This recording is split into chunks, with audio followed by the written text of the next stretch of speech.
নমস্কার, আজকে চলে এসেছি আমাদের স্যারের সামনে। তো আমরা স্যারের কাছ থেকে একজন স্যারের মূল্যবান বক্তব্য নিয়ে নেব। আজকে আমাদের মায়ের গমন অনুষ্ঠানে আমরা উপস্থিত হয়েছি এবং সেখানে অনেক বিশেষ বিশেষ অতিথিরা উপস্থিত হয়েছেন।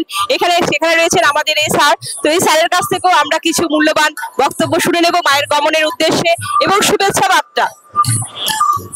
প্রথমত আমি আপনাদের মাধ্যমে পজিটিভ বার্তার মাধ্যমে আপনাদের পজিটিভ বার্তা পরিবার এবং রাজ্যবাসীকে শুভ বিজয়া দশমীর আন্তরিক প্রীতি এবং শুভেচ্ছা জানাই।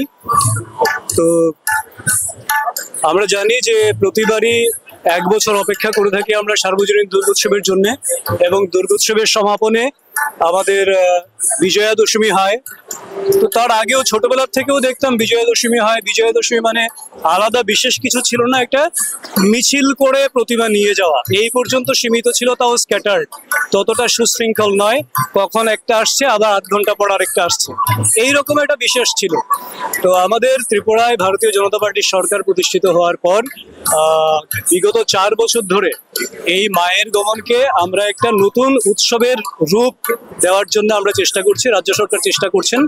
তো তার জন্য প্রতি বছর তাতে করে উৎসাহ উদ্দীপনা মানুষের মধ্যে ব্যাপক থেকে ব্যাপকতর হচ্ছে, কারণ এখানে যারা অংশগ্রহণ করেন সেই পুজো আয়োজকরা ত্রিপুরার কৃষ্টি সংস্কৃতির একটা উপস্থাপনা এখানে রাখেন।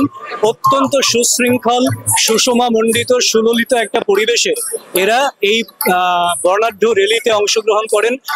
আমরা চাইছি যে এইটা ক্রমাগতভাবে চলার মাধ্যমে এইটাও একটা অনন্য উৎসব হিসেবে ত্রিপুরায় একটা স্থান করে নিক, যাতে করে এই মায়ের গমন দেখার জন্য বহু টুরিস্ট বা বাইরের অনেক লোক এখানে আসবেন। যেমন করে রিলিজিয়াস ট্যুরিজম একটা বিষয় থাকে, সেই জায়গায় মায়ের গমন একটা জায়গা করে নিক।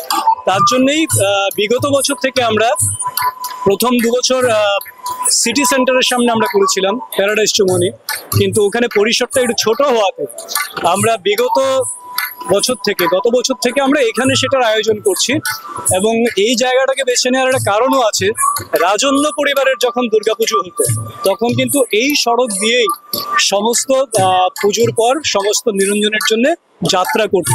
তো সেই ঐতিহ্য একটা এর সঙ্গে জড়িয়ে রয়েছে, কারণ আমরা চাই জাতি জনজাতির মিশ্র সংস্কৃতি ঐতিহ্য সমস্ত কিছুকে বজায় রেখে রাজ্য সরকারের যে মূল লক্ষ্য এক ত্রিপুরা শ্রেষ্ঠ ত্রিপুরা, সেটা সংস্কৃতির অঙ্গনকেও তার সঙ্গে যুক্ত করে সেই লক্ষ্যমাত্রা অর্জনে যাতে আমরা সবাই কাঁধে কাঁধ মিলিয়ে চলতে পারি, সেই প্রতিজ্ঞা নিয়েই আমরা আগামী 1টি বছর আবার এই আয়োজনের অংশগ্রহণ করব।